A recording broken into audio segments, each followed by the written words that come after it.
Vanladder, the winner of the 2020 ISA Innovation Award. How many of the signs that you install weigh less than 200 pounds? 50%? 60? 70%? The new Vanladder with the Chariot bucket will save you time and money on these installations.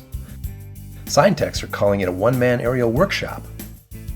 I think that it saved me a lot of time just because I had to not pack up like with the outriggers and whatnot. I could just pull up to the job site and just move on to the next spot, you know. And then on top of that, it almost saves you like just so much labor because you can do everything with one person now. You know, you don't need another person to sit there and hold one side while you hold the other side. You can go up by yourself and then put it in and then level it, and it works well. You can do almost everything by yourself.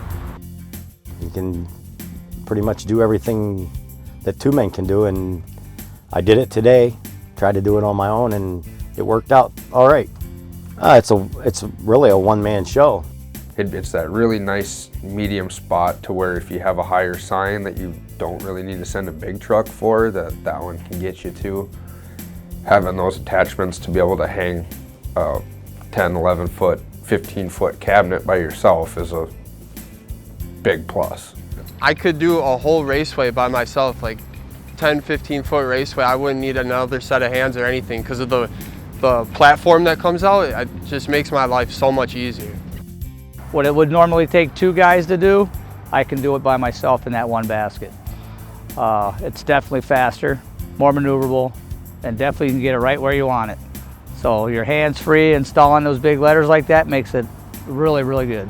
And we could do this all day long with signs that aren't as heavy. No, you wouldn't need a two-man basket or a jib. If this could reach it, you can do it with this. Using the Vanladder to tackle your smaller jobs, as opposed to a big two-man bucket truck, can have a dramatic effect on your bottom line.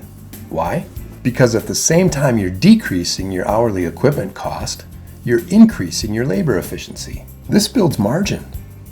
It grows your capacity, and it gives you a competitive edge when pricing is tight. I've got a number of cranes, and the problem with the cranes is the initial expense, and the maintenance is very high. And to use them to install something that this unit could install isn't practical. Before, when we'd go to strip malls and various signs installations, we'd have to send our Elliott and a van truck to one to lift and one to install with. I really think in a matter of 3-4 years, this truck will pay for itself with not sending two vehicles to every job and every location. Now more than ever, sign companies need to find ways to be more efficient. Let us show you how Vanladder can improve your bottom line.